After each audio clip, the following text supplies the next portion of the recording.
Okay, we're on.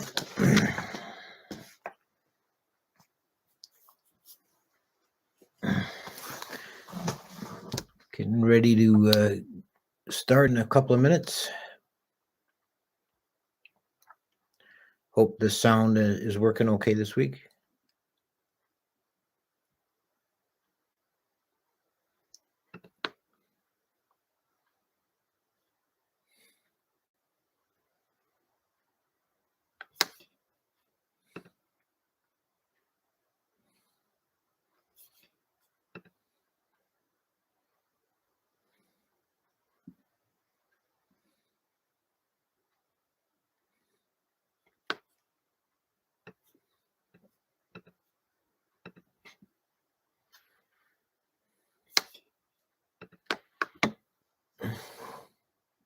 Okay. People telling me the sound's okay this week. So we'll just wait another minute for 6 o'clock and then we'll start.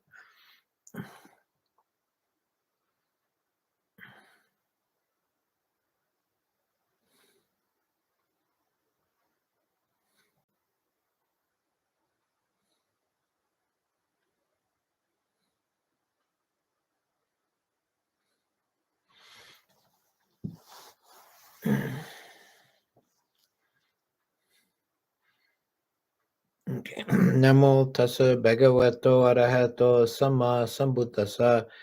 Namo tassa bhagavato arahato samma sambuddhassa. Namo tassa bhagavato arahato samma sambuddhassa. Okay, welcome everyone. I'm going to continue on with this readings from the Sutta Nipata.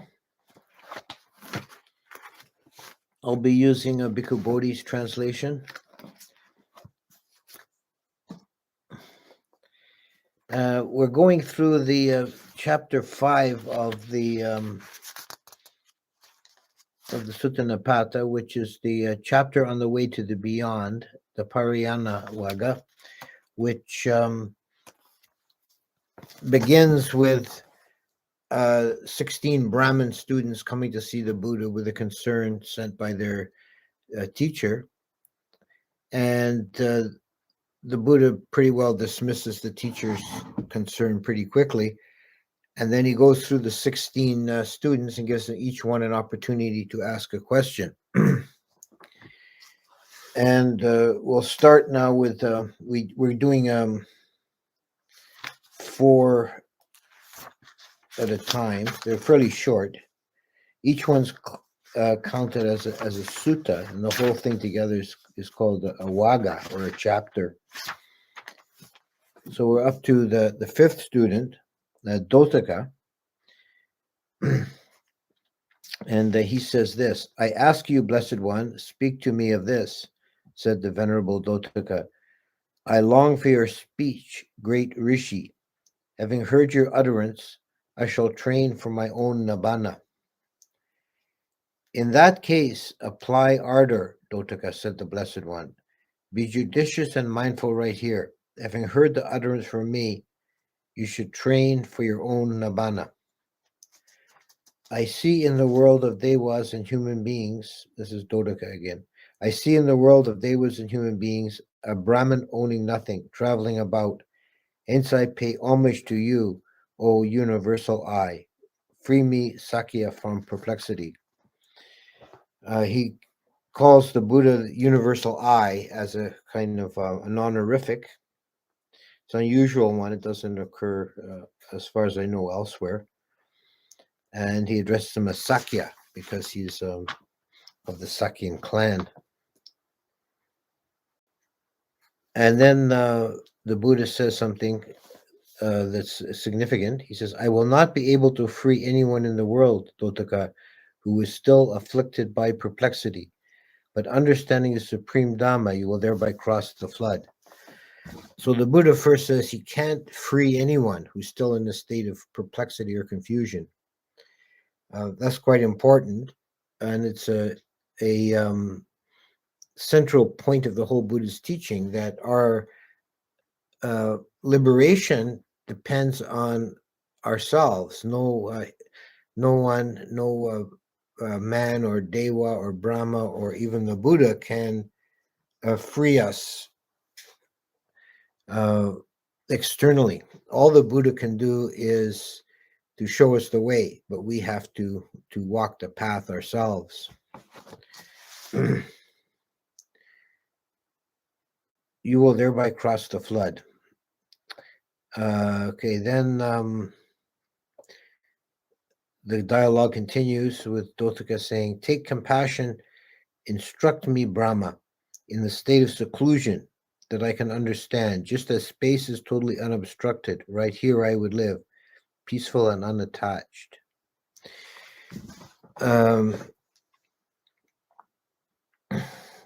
The state of seclusion, viveka, has three degrees. There is bodily seclusion, mental seclusion, and seclusion from the base. That is a kaya viveka, chitta viveka, and upadi viveka. Bodily seclusion is achieved as soon as one goes to a quiet place and sits down, whether it's in a room by yourself, close the door, or whether it's in the forest.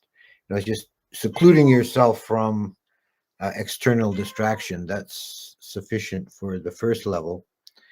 Mental viveka is more difficult. It's secluding the mind from the proliferations and the streams and of desire and the confusion and so on that come into the mind. And anyone who's done any meditation at all will know that chitta viveka can be very difficult at times to achieve. And upadi viveka is when the practice is successful and one is totally secluded from the influxes of samsara, and this is the realization of nibbana. And this is what Dotaka wants, what he's asking about. And he compares it to space, which is totally unobstructed. Right here, I would live peaceful and unattached.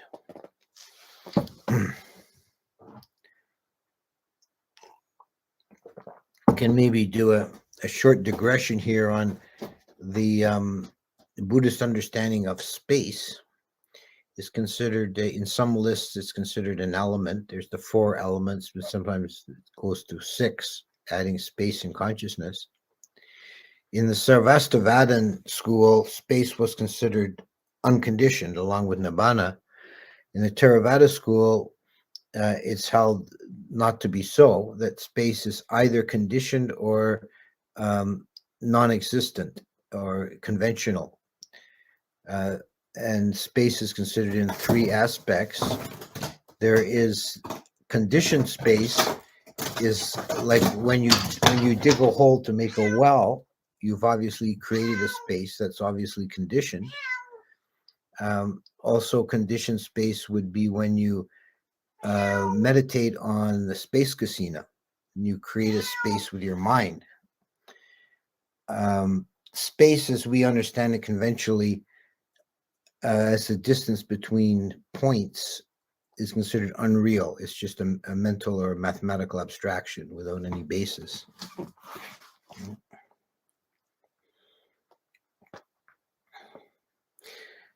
So the Buddha says, "I will describe that peace for you, Dotaka.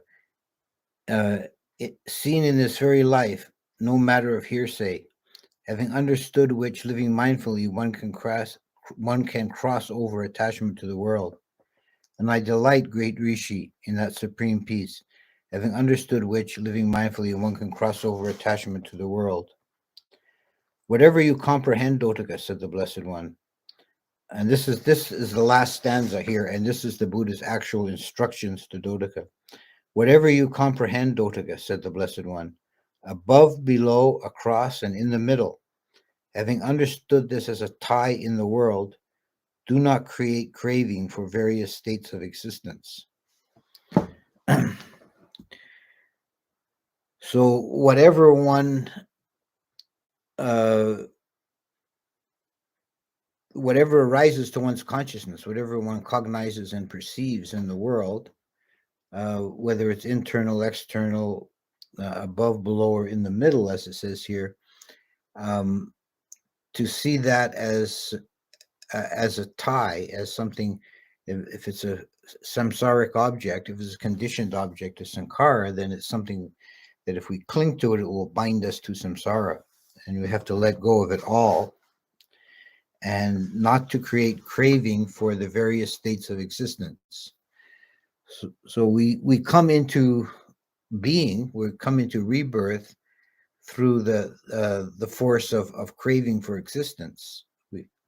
There's a powerful impulse to be in some state of existence, whether it's in the sense desire realm or the form realm or the formless. And if this is one of the three kinds of tanha, there's the craving. There's the craving for sense pleasure, the craving to be, and the craving not to be. And the craving for sense desire at our level of existence as humans, it's the most obvious, it's the noisiest, it gives us the most trouble on the surface level, but it's actually not as deep, as profound, and as firmly rooted as the desire to be, which has to be overcome for liberation, and it's only really overcome by the Arahant. So those are the questions of Dotaka. And then the next Brahmin student takes his turn. This is a fellow named Upasiva. And he starts out, alone, Sakya unsupported, said the venerable Upasiva, I am not able to cross over the great flood. Declare to me a basis, O universal I, supported by which I might cross over the flood. Contemplating nothingness, mindful, Upawissa, said the Blessed One, supported by there is not, cross over the flood. Having abandoned sensual pleasures, refraining from perplexity, night and day see into the destruction of craving. So the commentary makes some explanation of this.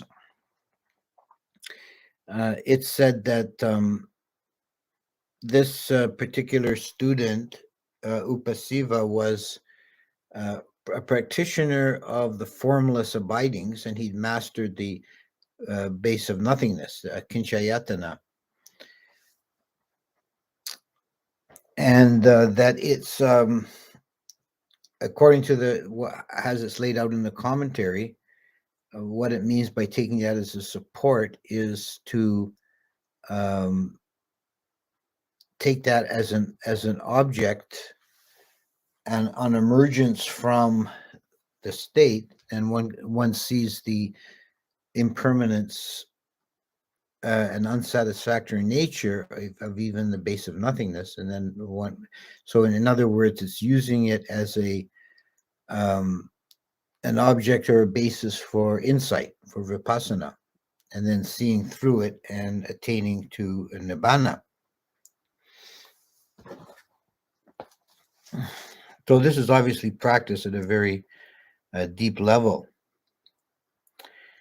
And again, the Buddha says in this same stanza, having abandoned sense pleasures, refraining from perplexity. So, and this you'll see in this whole Vagga, there's a repeated refrain that sense pleasures and or sensual desire, really, and confusion or perplexity are to be abandoned. And night and day see into the destruction of craving. And of course, craving is the tanha, is the second noble truth, and the third noble truth is the liberation when craving is no more. Then Upawissa speaks, one devoid of lust for all sensual pleasures, supported by nothingness, that is the base of akinchayatana, having discarded all else, liberated in the supreme emancipation of perception, would he stay there without departing? The supreme emancipation of perception, and this again is explained as the base of nothingness is the last or highest state in which perception really functions in the ordinary way. The next stage is the stage of neither perception or non-perception, where perception is too subtle to be related to ordinary perception. And then beyond that is Nirodha Sampati, which is cessation of consciousness and perception. So this is not to be, the base of nothingness is not to be equated with nibbana, of course, but it's having abandoned a great deal of the baggage of samsara. And he asked if one could stay there without departing. And the Buddha says, if he would stay there without departing, even for a multitude of years, O universal I. Oh no, I'm sorry, this is Dodaka continuing.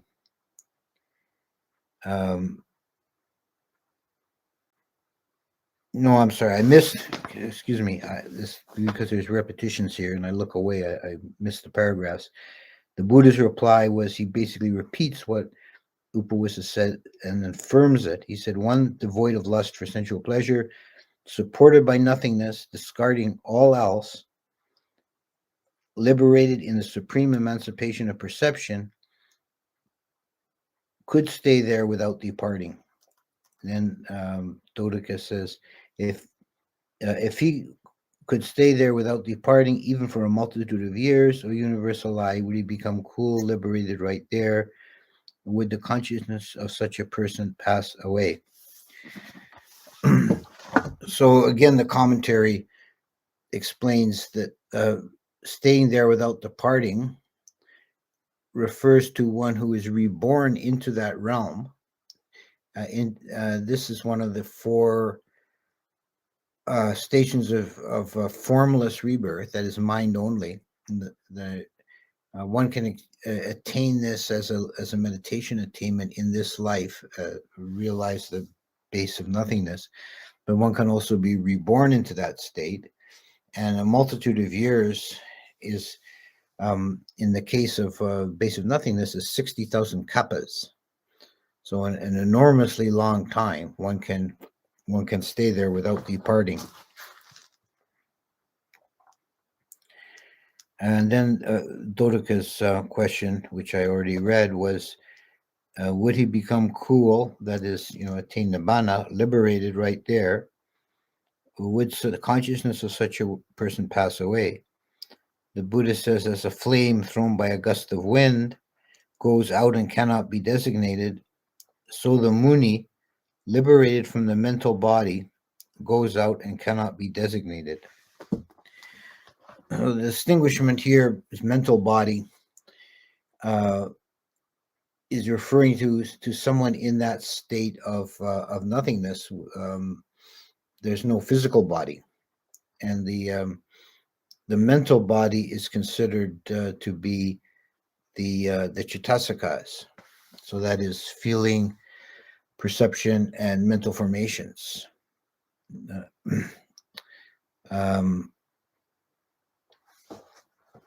So one in one of the bases of the formless abidings, they're also called four aggregate beings, because they have only the consciousness and the mental body. They don't have the physical body.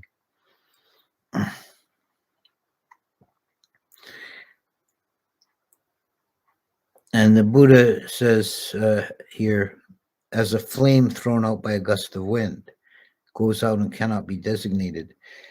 This is an image that occurs also in a sutta in the Majjhima Nikaya, where the Buddha is talking about the fate of a Tathagata after death.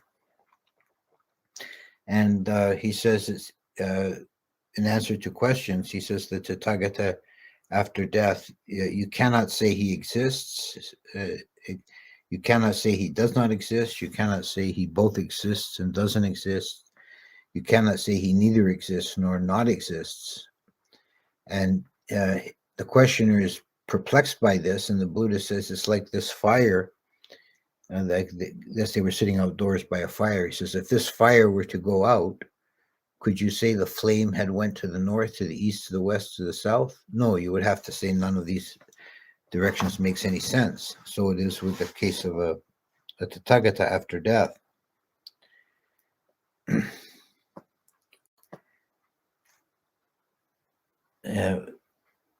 So one liberated from the mental body goes out and cannot be designated.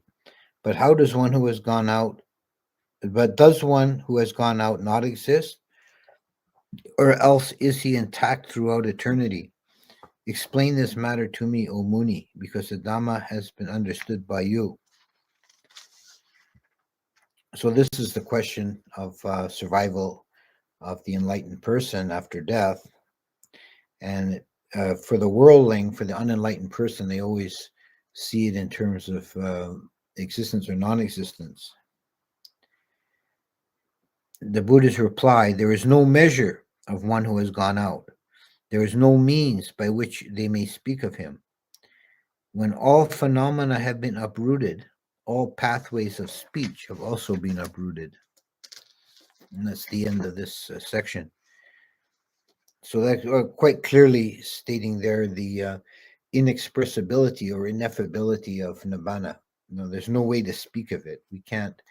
Now, if you start trying to define it in terms of existence or non-existence, and so on, eternity or annihilation, you just get all muddled up. You cannot express it, even for the Buddha, who knows it better than anyone else. It's impossible for him to express in words the nature of nibbana because it's beyond the limits of our speech and our thought. So the next questions are to Brahmin name of Nanda. There are munis in the world. A muni, by the way, is like it literally means a silent one. So it means like a holy person, a hermit. There are munis in the world, said the Venerable Nanda, as people say, but how is this so? Do they declare one who has knowledge a muni, or one following a particular way of life? Not by view, not by learning, nor by knowledge, Nanda, do the skilled here speak of a muni. There are munis, I say, who live remote, untroubled, without wishes. Those ascetics and Brahmins, said the Venerable Nanda, who say that purity is gained through the seen and heard, that purity is gained by good behavior and observance, that is, the rites and rituals, who say purity is gained through numerous methods, living restrained, there, Blessed One, have they crossed over birth and old age, dear sir? I ask you, Blessed One, please answer me. So he's asking if someone who follows the Vedic religion rigorously will be liberated. Those ascetics and Brahmins, said the Blessed One, who say that purity is gained through the seen and heard, that purity is gained too by good behavior and observance, who say purity is gained through numerous methods. Though they live restrained there, I say, they have not crossed over birth and death. Those ascetics and Brahmins, said the Venerable Nanda, who say that purity is gained through the seen and the heard, by good behavior and observance, through numerous methods. If, O Muni, you say they have not crossed the flood, then who in the world of Devas and humans has crossed over birth and old age, sir? I ask you, Blessed One, please answer me. See how many of these questions come back to the question of the issue of birth and death, the existential dilemma. This is underlies many of these questions. I do not say of all ascetics and Brahmins that they are shrouded by birth and old age. Those here who have abandoned the seen, the heard, and the sensed, or cognized, and all good behavior and observances, who have abandoned too everything of numerous kinds, and having fully understood craving are without influxes. Those, I say, are persons who have crossed the flood. So there must be a complete abandonment of all of samsara and all its products, all sankharas of all kinds, uh, all objects of consciousness, everything that's seen, heard, and cognized, all behavior and observances, everything of numerous kinds, and to understand craving. So this is the objective and the subjective side. Abandon craving for the objects and abandon the objects. You know? And then having fully understood craving, they're without influxes. So they do away with the samsaric process. They break the dependent origination. And then they have crossed the flood. And the last one is a question of himaka, and it's shorter. Those who in the past explained things to me, said the Venerable Hemaka, before my meeting with Gotama's teaching, saying such it was, such it will be, all that was hearsay, and all was an increase of thought. I did not delight in it. So a lot of the teachings in the world are just create more confusion and more spinning out of narratives in the mind. Declare to me the Dhamma, O Muni, the destruction of craving, having understood which, living mindfully, one can cross over attachment to the world. The Buddha's answer, the dispelling of desire and lust, Henaka, for things that here are seen, heard, sensed, and cognized. For whatever has a pleasing nature is the state of Nibbana, the imperishable. So again, we come back to the central theme, the abandonment of desire for objects of the senses. Having understood this, those mindful ones are quenched in this very life, and always peaceful they have crossed over attachment to the world. So that's pretty brief, that last one. Those are the 4 students that I'll cover for this session. And you can see that the common themes are how does one cool the mind and escape from birth and death? And the Buddha's answer is some variation on the idea of abandoning attachment and desire and cutting through perplexity. We had that one student who was an advanced meditator, could enter the base of nothingness, and he asked some technical questions about that. You know, the Buddha talked about using that as a support, because at that point you've abandoned everything else, but then you also have to abandon nothingness to realize Nibbana. Okay, so I'll stop there and stay on for a bit and answer questions. So just put your questions in the chat if you have anything you'd like to discuss. Let's see, we've got something popping in already. If the Brahma gods can see, hear, and walk around, then can a person also be in jhana state while doing those things if advanced enough? Generally not. The state of consciousness of a Brahma is equivalent to jhana, but it maybe not exactly the same. And a human being in jhana, although there is still thought conception, so theoretically there might even be speech, but I think if one was to engage in speech, that it would be so disruptive that the jhana would be lost. Certainly in the higher jhanas, there's no question of it. It seems in these verses the Buddha does not talk about dukkha, anicca, anatta. Your thoughts? No, though he's not using that language. He's talking about abandonment,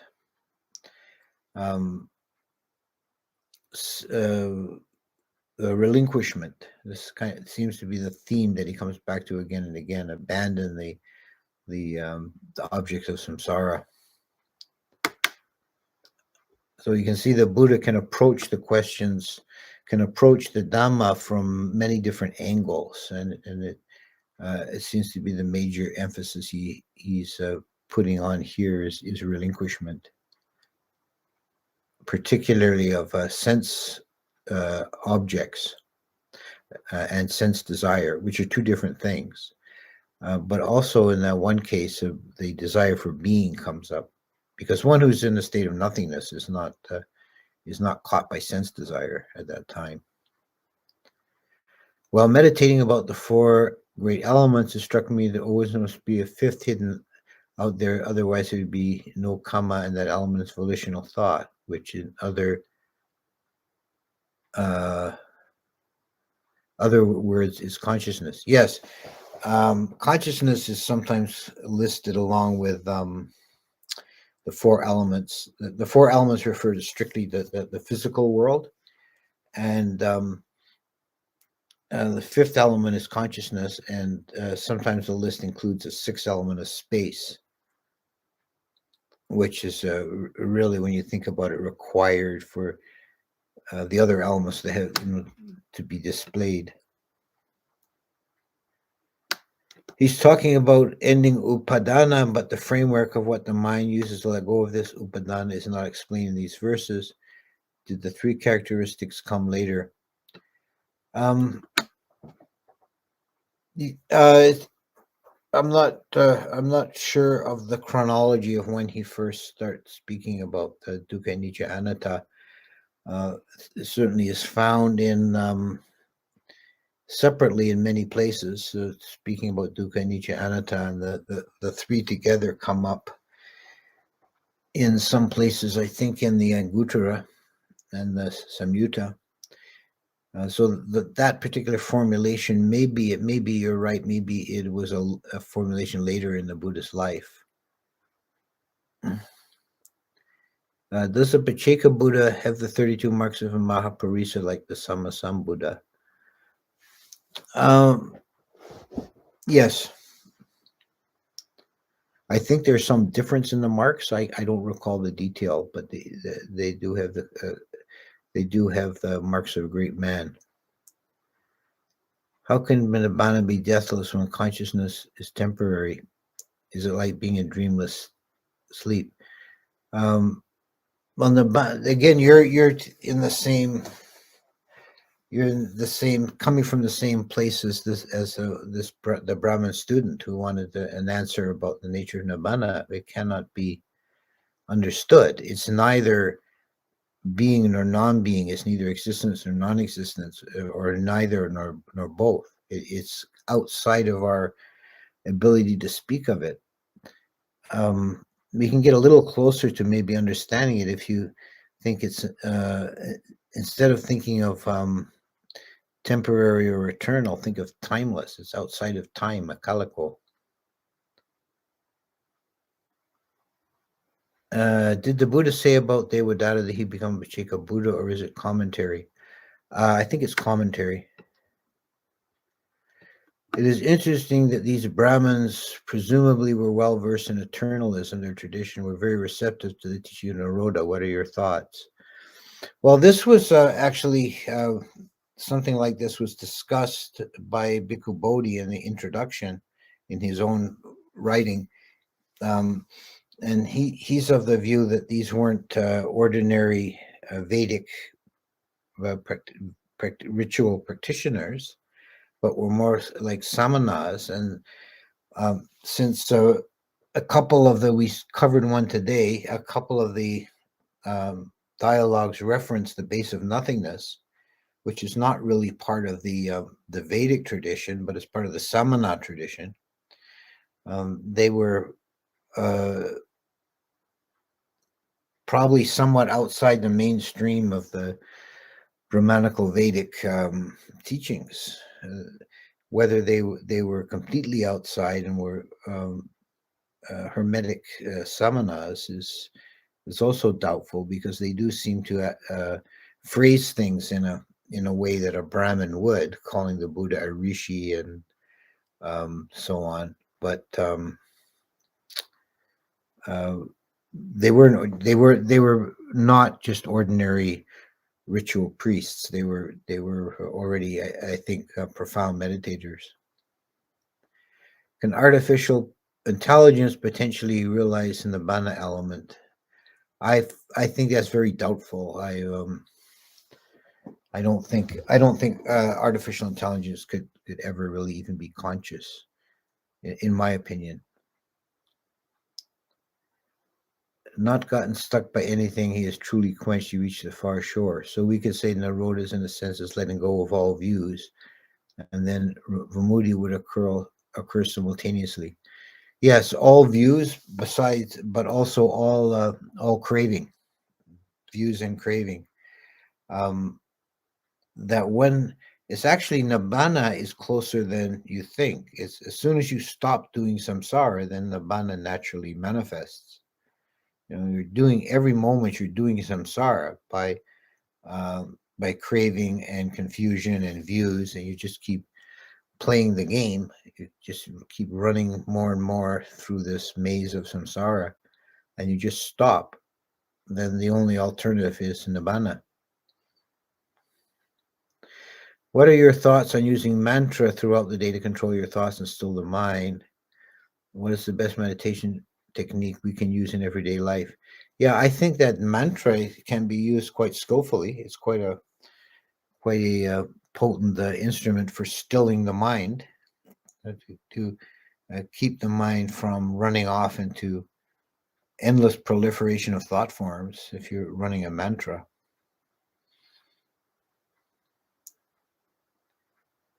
There is some scholarship that suggests that some samanas were actually from the Vedic tradition. Yeah, I think there was some crossover between the two. By the Buddhist time, certainly they were enough back and forth, but they did actually have two different origins. The Brahmin or Vedic tradition came in with the invading Aryans, which was hundreds of years before the Buddha. They came in, so they were already well established. Uh, but the Samana tradition was probably indigenous to India. It was probably a Dravidian tradition. What is meant by moment to moment? Um, that's pretty straightforward. It just means in this moment, be attentive to what's present at this moment, and then in the next moment, there'll be a different constellation. Be aware of that, and just keep moving consciousness through moment to moment. Don't get stuck on trying to stop the flow. That's why Nibbana is different than suicidal thoughts to cut off, because you let go of the idea of suicide too. Yes, you let go of being and also of non-being. If you cling to the idea of non-being, it's just as bad as clinging to the idea of being. Do you have any advice on changing your sleep schedule? I want to be able to wake up earlier, but I'm having a hard time. Yeah, the only simple thing is, go to bed earlier. You can go to sleep earlier in the evening, then you can wake up earlier. Maybe that while changing schedules, getting your body and mind adapted to the new schedule, you may have a few nights with insufficient sleep, but then you'll get back into a new schedule, and you'll be comfortable again.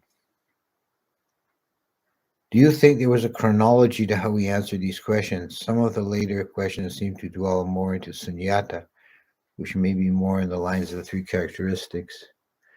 That's quite possible, because the Buddha puts off the questions of Mogaraja, who ends up being the second last to ask, but it's said in the commentary that he kept trying to ask the question, and the Buddha would say, not yet, not yet, not your turn yet.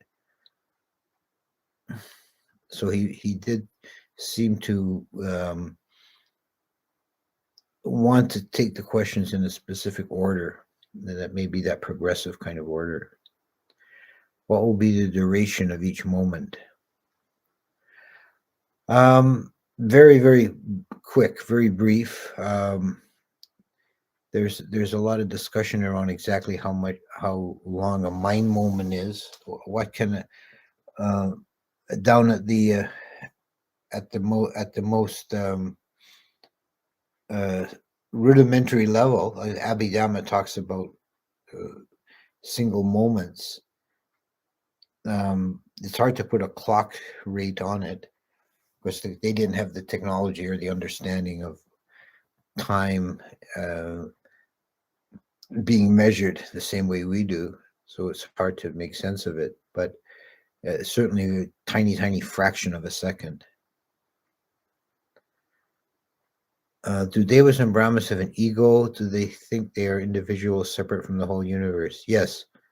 Yeah, they're still some of them become sotapannas, but um, most Devas and Brahmas are still unenlightened, and so they still have a belief in a self. I think technically, like the Dravidians in India aren't indigenous, but migrated from modern Iran about 3,500 BC. Yeah, okay, but they're still, um, who is really indigenous anywhere? But they were certainly there long before the Aryans. So even on that time frame, you're suggesting they would still be at least 2,000 years before the Aryans. Can an ascetic achieve nibbana without hearing a Dhamma only by himself? What will he be called? A Pacheka Buddha. There's an interesting book by Ajahn Dhammaka, Footprints in the Dust, that explores the gradual spread of Vedism eastward. Indo-Aryan people seem to precede the spread of the Vedic teachings.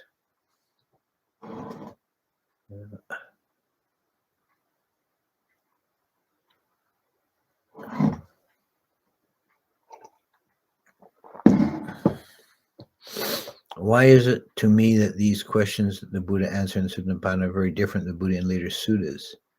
Is his way of teaching, it's like he is emphasizing for monks to be a Dutanga.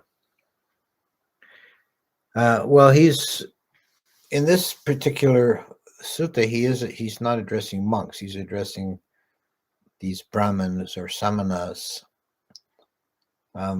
So you'll find that throughout the canon that he'll adapt the tone and style of his teaching according to his audience. Anytime I do breath meditation, I become controlling of the breath, and they don't happen naturally.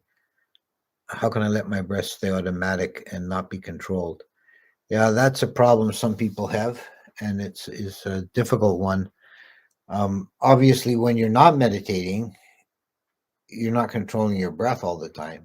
You don't need to control your breath. I mean, that should be obvious. And if you have that problem that you can't separate looking at the breath from controlling the breath, that's something you really need to work on, because you need to learn that skill of surrender and letting go. In my experience, you can ask yourself if this fits your case. Most of the people who have this difficulty, this also have the same problem generally in their life, that they're uncomfortable if they're not in control of things. They need to manage everything. They can't just surrender and go with the flow. So it's something very important to learn. It'll benefit your whole life if you can separate the conscious observation, from volitional control. There are two separate things, and it's subtle, and it's something you have to kind of find for yourself, that key. But just try and relax and observe the breath, and don't be concerned. Don't worry that you're not going to breathe properly, or it'll be too short, too long, or whatever. The body will take care of itself, as it does in your ordinary daily life. Do Buddhist and Vedanta practitioners ever meet and discuss filling holes in historical accounts, drawing on what they may be able to offer each other now? Yes, some of that happens informally. I'm not aware of any kind of ongoing formal dialogue between Buddha and Vedanta. It would be an interesting discussion. Is Mahayana Buddhism more interesting in the idea of an Atman than Theravada? No, Mahayana Buddhism is also based on the idea of emptiness, sunyata, anatta. So it's and they perhaps even speak about it or emphasize it more than Theravada does. How to convince someone who wants to suicide not to do so? That's very difficult. I don't know. There's got to be skillful ways of approaching that. To I would think to give the person some kind of hope, and also if they have if there's any possibility of them understanding or believing in an afterlife, to warn them suicide's not the end, and that you're going to just make your next existence worse by committing suicide. It's always going to make your situation worse. Have you done any guided meditations that can be listened to? I've done a few.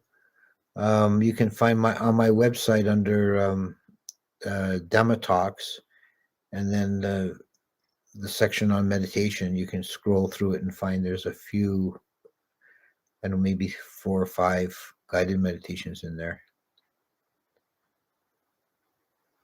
Did the Buddha ever achieve Nirodha Sampati before his enlightenment? It seems to come out of nowhere later without explanation. Well, technically, Nirodha Sampati is not possible to be realized except by a anagami or an arahant. So no, he would not have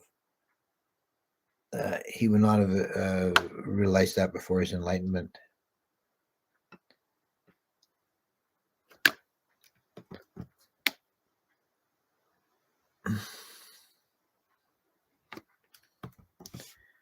If the TV show Ancient Aliens approached you to advise for a Buddhism and Aliens episode, would you consider advising and being on the show?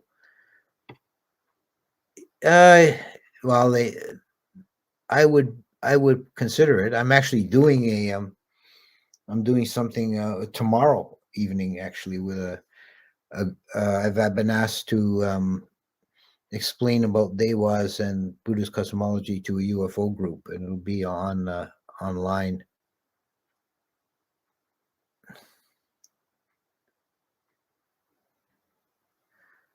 Okay.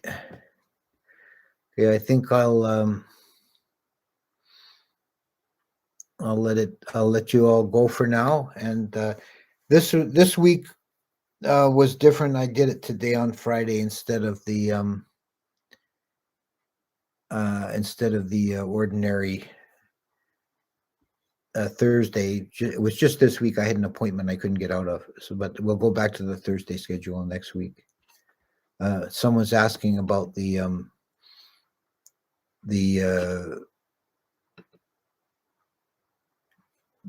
group that I'm going to talk to about UFO Dewas, the UFO group. I'll put the link in here. Yeah, it's open to anybody. I'll just put the link up in the chat here. You can go to that link. It's a website that has the information. Okay. Bye all.